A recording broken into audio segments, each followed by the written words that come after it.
ठीक है ना। ऐसे भी सीक्वेंस बना के करें, देखो इससे एक से ज्यादा, ऐसे भी आप याद रखें, वो आपकी मर्जी है। बट आपको एक क्यूब वाले याद रखने हैं बेटा, बॉडी डायगोनल, फेस डायगोनल, और आपका है एडजेसेंट पॉइंट। तो आपको ये भी क्लियर है, एक बार देख लीजिए बॉडी डायगोनल कौन सा होता है।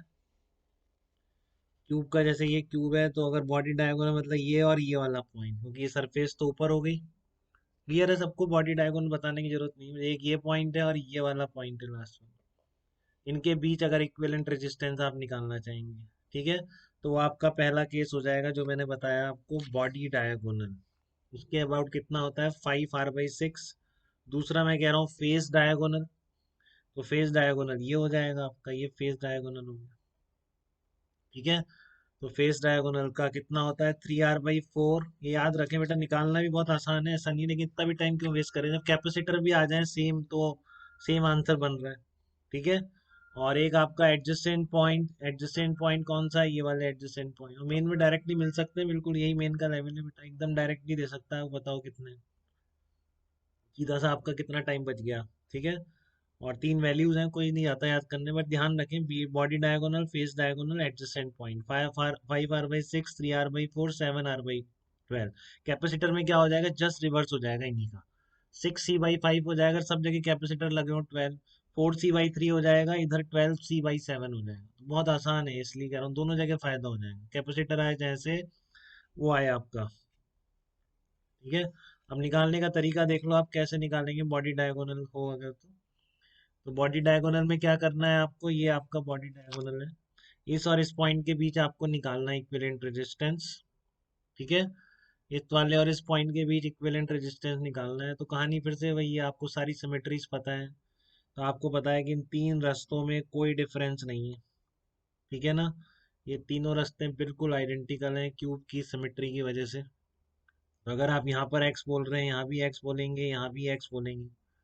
ठीक है, और आपको ये भी पता है कि इसमें पाथ सिमेट्री है ही, और साथ में अपोजिट पाथ सिमेट्री भी प्रेजेंट है। ठीक है, अपोजिट पाथ सिमेट्री भी बिल्कुल मौजूद मिलेगी इसमें। तो यहाँ से आप कितना गया, ये ड्रॉप हो गया एक्स, और क्योंकि इधर एक्स बढ़ा था अपोजिट, उतना ही ड्रॉप कर दिए, क्योंकि जैसे तीनों को करंट दिए बैटरी ने वैसे ही करंट लिए। तो v-x, v-x, v-x। ठीक है, सीरीज पैरेलल से भी करते हैं, बट हमने वो कंसेप्ट देखने में बनाने में थोड़ा सा मुश्किल रहता है। ठीक है, तो मैंने पूरे क्वेश्चन ये सिमेट्री की तरफ एक्सटेंड कर दिया और चार पार्ट में डिवाइड कर दिया, तो ये अप्रोच ज़्यादा इजी लगी। किसी को पैरेलल पॉइंट गिरा के करने की आदत है, कोई दिक्कत नहीं है, कैसे भी कर। ठीक है, बट बाकी क्वेश्चंस के लिए सिमेट्री आना जरूरी है बेटा, कभी भी आ सकता है, जिस तरह की मैंने क्वेश्चंस कराए हैं। आया नहीं है अभी तक, बहुत इंपॉर्टेंट चीज़ है ये भी, ये आज तक नहीं पूछा है। ठीक है ना, इस तरह का कोई भी कॉम्प्लिकेटेड केस दे ही नहीं। लेकिन फिर भी मेंस के लिए मैं कह रहा हूँ कि इस तरह के डायरेक्ट दिख सकते हैं, तो पहला टारगेट हमारा सबका मेंस ही कि उसमें हम पूरे नंबर मार दें एक बार। ठीक है ना, और फिर बाद में कुछ भी करेंगे। फिजिक्स में आसान है कि आप 22 से लेकर 25 के बीच कर ही सकते हैं, हर सारे पेपर सिंपल होते हैं, कोई ऐसा नहीं। ठीक है ना, और हर बच्चा ही कर सकता है, ऐसा नहीं किसी की फिजिक्स अच्छी होनी चाहिए, नहीं कोई अच्छी नहीं होती। जो आपके नोट्स हैं, अगर सारे आपको एक एक चीज़ आपने सुन ली, पढ़ ली, बस खत्म हो गया, पूरा पेपर कर देंगे। ठीक है ना, तो देखो आप कितना, आपके यहाँ से करंट के तीन रास्ते हैं, फिर हम बाकी वो लगा देंगे जैसा नोडल में हमारी प्रैक्टिस रही है आज तक, कि टोटल करंट तीन रास्तों में जा रहा है सबका सम करके, और v equal to I into some constant से कंपेयर करेंगे तो 5r/6 आ जाएगा। ठीक है, कोई दिक्कत नहीं इसमें। अगला आपका फेस डायगोनल है, तो फेस डायगोनल में बैटरी इस तरह लगेगी, तो फेस डायगोनल का भी देख लीजिए डिस्ट्रीब्यूशन।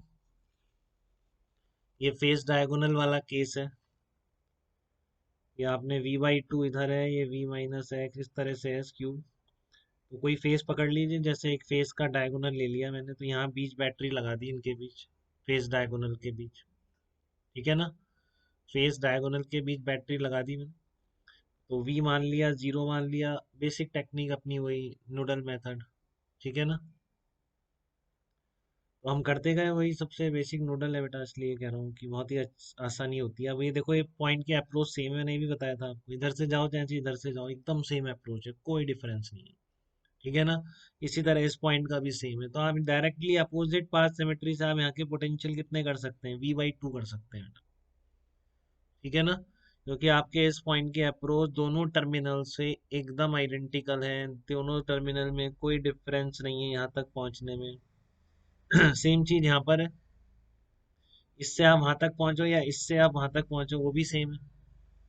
ठीक है, या फिर आप ऐसे पहुंचो, इससे पहुंच रहे हैं आप, ठीक है, या फिर आप इससे ऐसे पहुंच रहे हैं, एकदम सेम अप्रोच है। तो ये सेम अप्रोच वाले पॉइंट पर एक और अननोन बढ़ाने से अच्छा मैंने क्या कर दिया, जो अपोजिट पाथ सिमेट्री में आपको बताया गया था, अगर दोनों पॉइंट से सेम रेजिस्टेंस क्रॉस करके आ रहा है ना बेटा, देखो यार ये कितना आ रहा है, एक दो रेजिस्टेंस में आ गया, और ये भी कितना आ गया, दो रेजिस्टेंस में, यहाँ से भी एक निकल रहा है, यहाँ से भी एक निकल रहा है, रास्ता बिल्कुल सेम है यहाँ तक पहुंचने। ठीक है, तो इसलिए मैंने क्या बोल दिया यहाँ पर, v/2 v/2 v/2। और ये आपका हो गया अपोजिट पाथ सिमेट्री भी है, इसमें दोनों में कोई डिफरेंस हो सकता है क्या? जैसे अब इधर से करंट चला हो या उधर से करंट चला हो, सब कुछ सेम है। इधर x बढ़ाओगे तो उधर v-x आ जाएगा, तरह से लेगा वापस, लेगा इधर से देगा। इधर अगर x डिफरेंस है तो वहां वाले पे भी क्या होना चाहिए, x डिफरेंस होना चाहिए। तो इस तरह का डिस्ट्रीब्यूशन है। अब यहाँ से आप x को वेरिएबल मान के कर लो तो भी मुझे कोई दिक्कत नहीं है, उससे भी फटाफट हो जाएगा, बल्कि शायद जल्दी हो जाएगा। ठीक है, या फिर आप इनको हटा दो और फिर सीरीज पैरेलल से करो। देखो आप ये जो v/2 v/2 v/2 v/2 कर दिया तो ये कट जाएंगे ना बेटा, ठीक है ना, जहाँ मैंने v/2 करा है, ये भी v/2 करा है, तो बीच के आप हटा भी तो सकते हो। तो हटाओगे उन दोनों को तो वो सर्किट आपका इस सर्किट में कन्वर्ट हो जाएगा। ठीक है ना, हटाने पर ये जो आपका है ऊपर वाला सर्किट, ये इस सर्किट में कन्वर्ट हो जाएगा। आर आर, फिर ये ऐसे भी बन सकता है, 2R हो गया, 2R हो गया, 2R और 2R मिलके आर हो गए, आर आर मिलके 3R हो गए, 2R हो गया, फिर ये बीच में 2R हो गया, तो भी आप निकाल सकते हो, सेम आ जाएगा, और 3R/4 आ जाएगा। ठीक है ना, वो सेम आ जाएगा, 3R/4 आ जाएगा। तो वही सिमेट्री के एनालिसिस अगर आपने कर रखा है तो आप ये सब करते जाते हैं, कहीं रुकते नहीं। ठीक है, और अगर आप एडजेसेंट पॉइंट की बात करें तो भी आपका आंसर आ जाएगा। एडजेसेंट पॉइंट में क्या है आपका, ये चीज है। ठीक है, अब ध्यान रखें ये तीनों रास्ते अब आइडेंटिकल नहीं है, जब आपने एक पे जीरो और एक पर वी लगाया तो ये रास्ता अलग होगा, बट इस रास्ते और इस रास्ते में कोई डिफरेंस नहीं। देखो आप इसके आगे दो रेजिस्टेंस निकलते हैं, इसके आगे भी दो रेजिस्टेंस निकलते हैं। ठीक है ना, वहां से भी एक कहाँ जाता है, बैटरी पर पहुंच जाता है, और एक यहाँ पर वापस उस पॉइंट पर पहुंच जाता है। ठीक है, और ऐसे ही फिर आपका ये वाला रास्ता पूरा ही आइडेंटिकल है, तो यहाँ पर अगर y मानोगे, यहाँ तक y बढ़ गया तो वापस अपोजिट में y कम कर दोगे वहां तक पहुंच के। इसमें भी आपका अननोन कितना रहेगा, दो ही रहेंगे, दो से ज्यादा नहीं हो पाएंगे। इधर आपने जीरो बोला, इधर भी बोला, x और x बोला। ठीक है, तो यहाँ से आपका ये पॉइंट और इस टर्मिनल से वो वाला पॉइंट बिल्कुल सेम अप्रोच है। अगर आपने यहाँ से y बढ़ाया है तो वहां तक आप y क्या करें, कम कर दें, v-y, या इसके अक्रॉस और वापस यहाँ से आने वाली करंट दोनों सेम होगी, तो यहाँ पर x-y है, तो वहां पर भी पोटेंशियल डिफरेंस x-y होना चाहिए, कैसे भी समझ लीजिए। ठीक है, तो इसमें अननोन दो ही हैं, तो फिर इसमें और मेरे को दिखा नहीं कहीं कटवट करने का कोई चीज़, तो इसलिए मैंने दो इक्वेशन से ही किया है। इसमें आपको दिख रहा हो तो कोई बात नहीं, मैंने x के लिए लिखा है और मैंने y के लिए लिखा है दोनों। तो x मेरा 5v/14 आ गया। ठीक है, और बस फिर वही तरीका, आई से करंट चलाई, इधर चलाई, इधर चलाई, इधर चलाई, तो आई से टोटल लिखने पर कितना आ गया, 7R/12 आंसर आ गया। तो इस तरह से एडजेसेंट पॉइंट वाला था। ठीक है, इसमें एक वेरिएशन और कर सकते हैं एडजेसेंट पॉइंट वाले में। मान लो मैं ये हटा देता तो क्या फर्क पड़ जाता इक्विवेलेंट निकालने में, ये रेजिस्टेंस हटा दिया मैंने। ठीक है ना, पहले यहाँ तक तो डाउट नहीं है, इशिता आप बताइए बेटा, ये स्टेप्स क्लियर है आपको? हाँ गई इशिता, साइन आउट हो गई क्या? हाँ क्लियर है ओके बेटा, कोई ओके बेटा।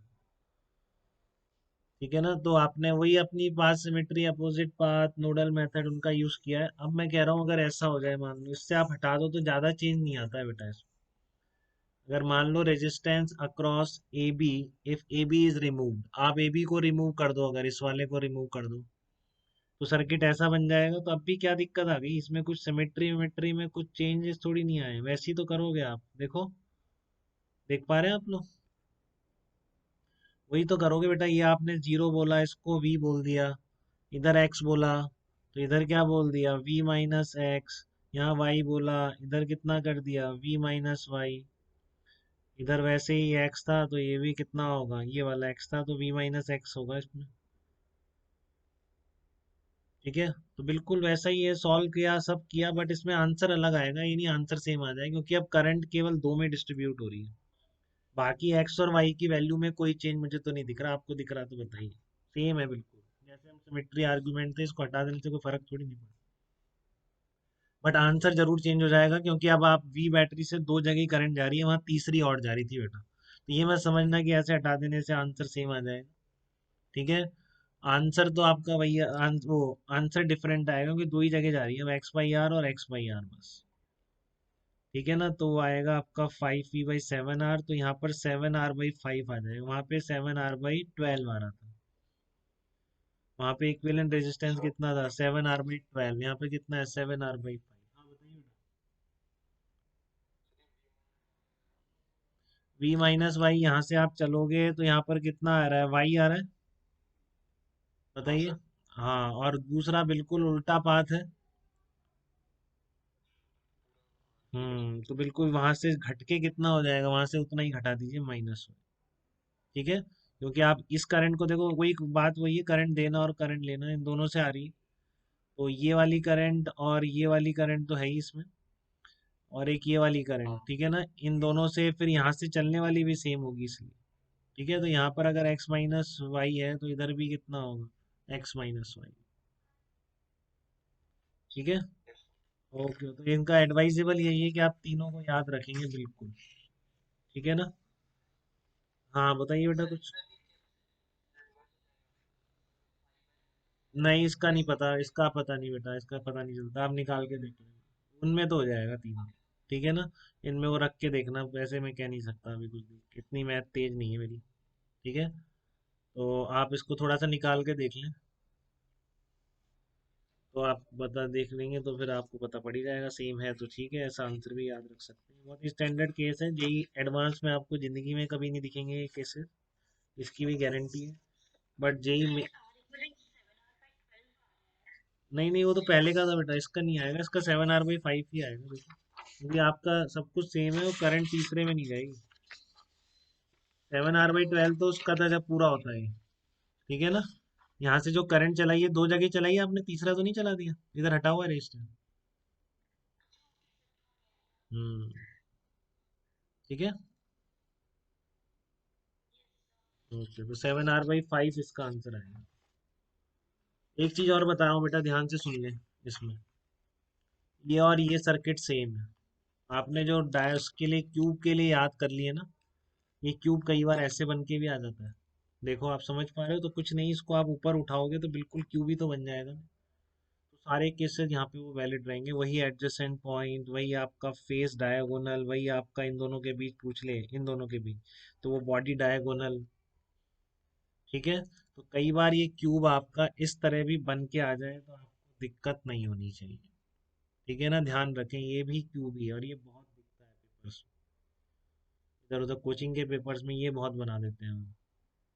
क्यूब तो फिर सभी देख ही लेते हैं, बट ये भी क्यूब ही है, और क्या है, पूरा क्यूब है, तो इसके भी वही आंसर्स हैं, तो आपको ज़्यादा माथापड़ी करने की जरूरत नहीं है, इसके भी वही आंसर। ठीक है। यहाँ तक कोई दिक्कत तो नहीं है बेटा।